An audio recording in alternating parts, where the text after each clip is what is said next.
Bonjour, bonjour les amis. Voilà, ça c'est l'histoire de la ville. Ça c'est aussi l'histoire de la communauté noire dans la ville à l'occasion de Juneteenth. Nous sommes privilégiés. I'm saying that this is the history of the black community.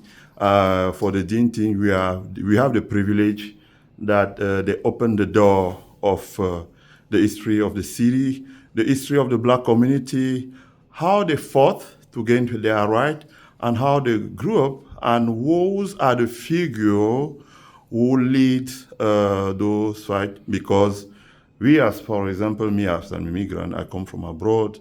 I may live in the city with right, but there's one thing that we have to know is that to have those rights, many people fought to gain those rights. So I'm going to show you here is Derrick Bell Jr., this is the first brewer company in the U.S., and he was the counsel for the cause. It means that because this is the top employer in the States, he probably advocate for the right and the jobs and everything for the community. Here you have also one of the figure, because his picture is related to the rail station. We can imagine that he was probably a union, and he does a lot or he did a lot for the community. Right here is many figure. That's why I always say in the channel it's important to keep the history, to keep the archive in your family. Always keep the picture. Always keep the name. Always keep, you can learn from the African American community in the U.S., especially in the city of Milwaukee. Nothing has been lost. People who fought for civil rights in the bus, for all the public transportations. These are their pictures. These are who they are. You can see here, these are their name, their titles, and exactly what they did. Nothing has been lost. Nothing was lost. You probably live in Cameroon. You don't know the name, who Wanko Samuel was, and what was his name. But here, they haven't lost so they always keep everything. And in a museum, like I'm showing you, is a privilege, and I wanted to thank them to give us the opportunity to show that, because many people abroad will understand the importance of a picture. When you have a picture of your grandfather, your uncle, who fought for something, that picture may have a great value 200 years later. This is how the children of people who fought 1-2 centuries from now, how their child kept their picture, kept their history, wrote their history, and today that those pictures worth a lot. This is again Drew Dreystree, who was the counselor for the cause. Today, the head of department of audit for that company is an alumni that I know. To get there, many people fought because he's there. So we want to thank them for the great job that they have done for the community, for their service too. This is probably maybe Martin Luther King. This is one of the leaders. This is Fred Gray, who was also the counsel for the cause. So those are people who advocate legally for the community to have right. Their memory haven't been lost. It is kept here through picture, through this is Martin Luther King, everybody knows, who has done a lot. And I remember, let me remember that this office is located on Martin Luther King Drive, because we have one of the biggest avenue of the city carry the name of Martin Luther King. This is people, this is how we kept the memory. I think this is one of the friend of Martin Luther King who lives in Atlanta. Forgot it. Andrew Young. Okay, this is Andrew Young. He was pretty young, yes, you can say that like that. This is Wiley Branton. You can see his picture. You know, the takeaway we can have from this video is that you have to write your history. You have to write your history by keeping any single article, any single picture, and write a little paragraph on who is. It can start in your village, it can start your family, it can start your city, it can start in your community. And also, this is a message for people sometimes who comes abroad, who immigrate in the US like we have to go and breed a friendship with our brothers here.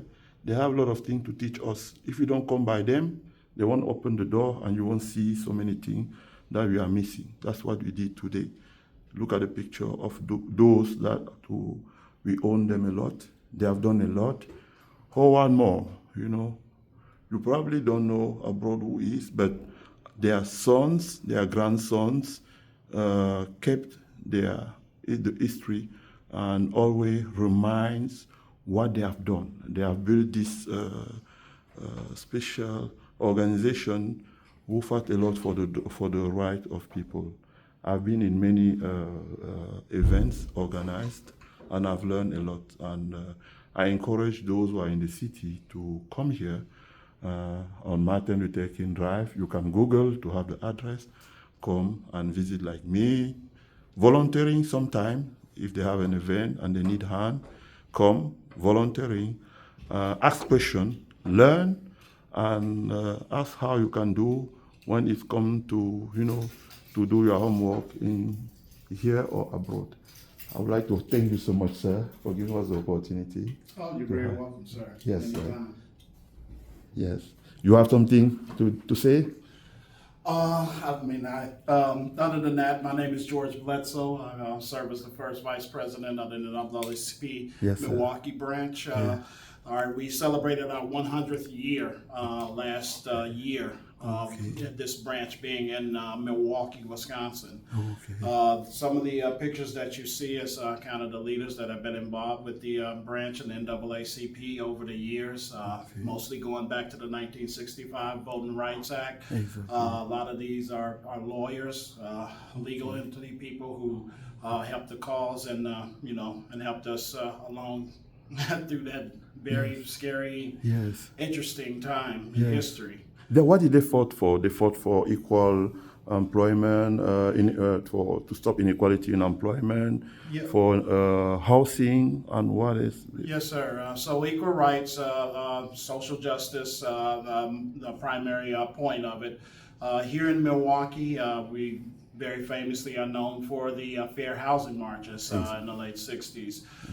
Whereas Val Phillips, who was the first black alderwoman in the city here, and also the first Secretary of State for the state of Wisconsin, a black lady. She does have a statue in a Val Phillips Plaza downtown now, which we're very proud that we kind of worked through getting that there. So primarily here, that was the fair housing marches. This is Milwaukee was always a very segregated city. I know. It operated under socialism for maybe about 30 or 40 years, which was a good working system. You'll see the park systems, you'll see the neighborhoods around here in Milwaukee, where you'll still see where Polish lived over here, Italians lived over here, Germans lived over here, but it was equal. It was kind of really a good, fair, and equal governance, if you will. And that lasted for a while until kind of like around the 50s, 60s, that sort of thing, with white flight out of the inner city, kind of left us destitute here in the inner city.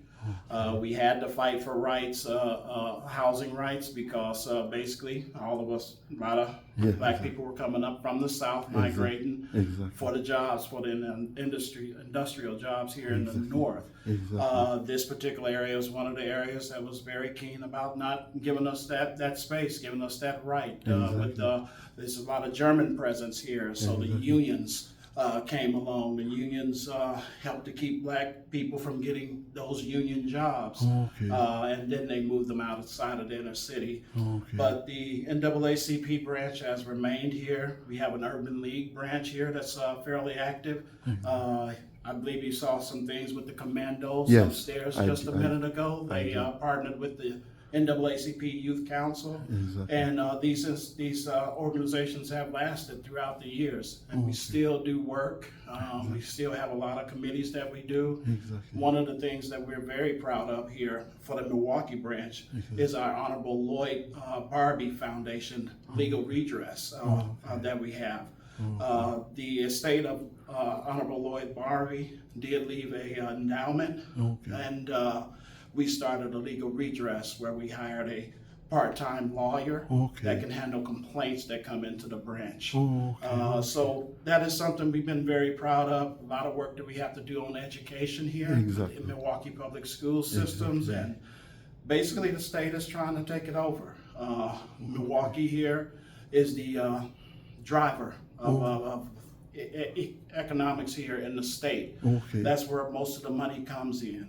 We have a revenue sharing system here where all the money goes to Madison and then they distribute it back out for, to the state. What Milwaukee County is sending to the state, we're getting back maybe 25% on every dollar that we send back. The rest gets distributed about the state.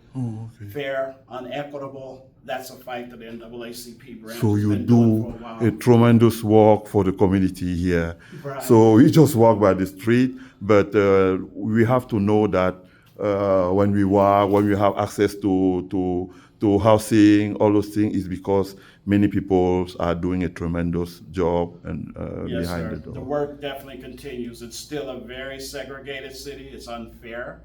You can go 4 or 5 blocks east from where we are right now, and you're going to see the family income go up about $100,000 a year. And then if you go so far west, it picks right back up again. But this is the inner city. This is where the fight is. We still struggle to have, Good luck for the job, and thank you for sharing this experience with many people in the community and out of the community. There might be students coming abroad. There might be people who have immigrated in the city who doesn't know about that, and we encourage them to come to ask questions and sometimes to volunteering with you when you are organizing event. Just giving a call and ask if you are organizing something, so they can give their hand to help, grow and move forward. Yeah, we're here. We have monthly meetings every third Saturday of the month, right here, generally in this room here. The membership meeting starts at 11 o'clock. There is a Zoom option generally. You can go to our website, but feel free to stop in anytime. It's a member-driven organization, so we can only do what our members join and be active with. So the more active members we have, the more work we can do. Okay. Thank you so much. Thank you. Thank you so much. Yeah.